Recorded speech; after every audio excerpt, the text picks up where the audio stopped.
them to be cautious and to be very, very, very careful, especially when they participating in swimming in this dam. Lifesavers are also going to be out in force on most beaches in the province. With the festive season only just beginning and people flocking to KZN waters, rescue services are bracing themselves for more drownings. Morgan Collins, E-News, Howick. In Gauteng, police and emergency services are equally concerned. Since September, there have been about 12 drownings and more than 70 near drownings, mostly involving children. This is just one of the latest victims, just 11 years old.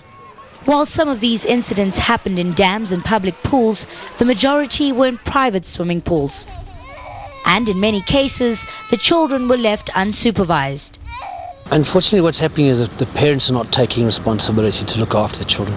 You cannot allow small children to be near water and not under strict adult supervision.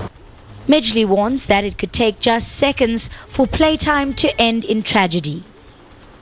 Emergency services officials say a majority of drowning and near-drowning victims are children under the age of 5. They are now urging especially private pool owners not to leave their children unattended, even if they do have a safety net. Belinda Moses, E-News, Johannesburg.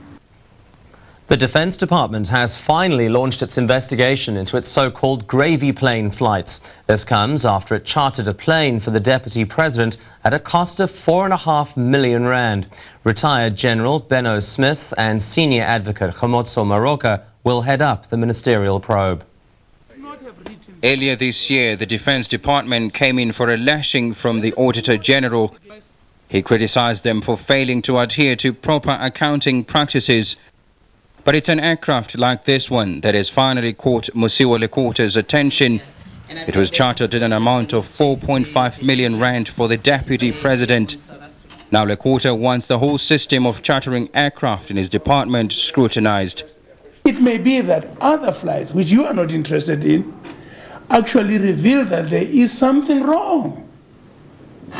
And you don't know about it. I want to find out about that. I want to find out not only about these ones that you are complaining about.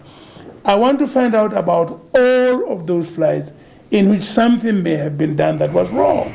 The inquiry will look at flights chartered since April 2004. Lekota says the taxpayers' money was also used to charter aircraft to deliver ballot papers in the recent elections in the Democratic Republic of Congo.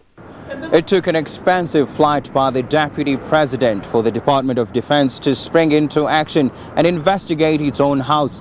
And now this inquiry is expected to reveal if there are other instances in which the taxpayer has paid far too much for politicians to travel. Macintosh and Zamante, in News, Pretoria.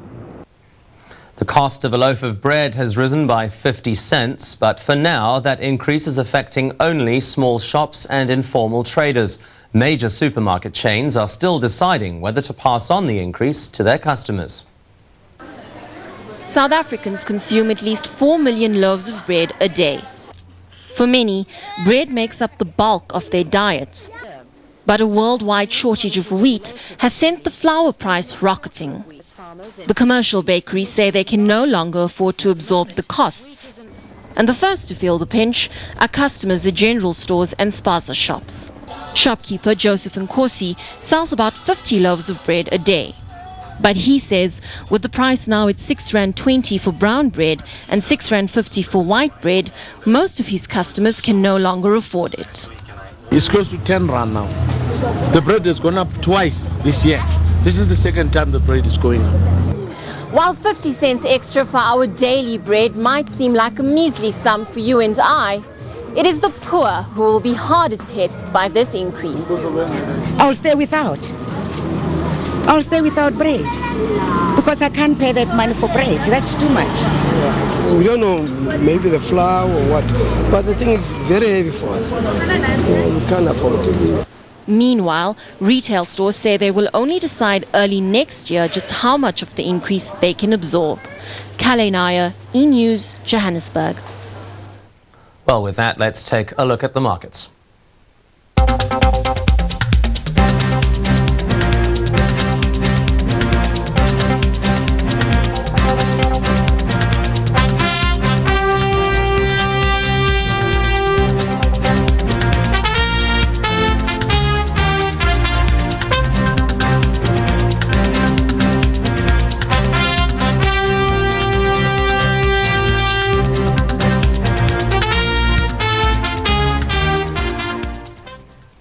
When E-News Prime Time continues.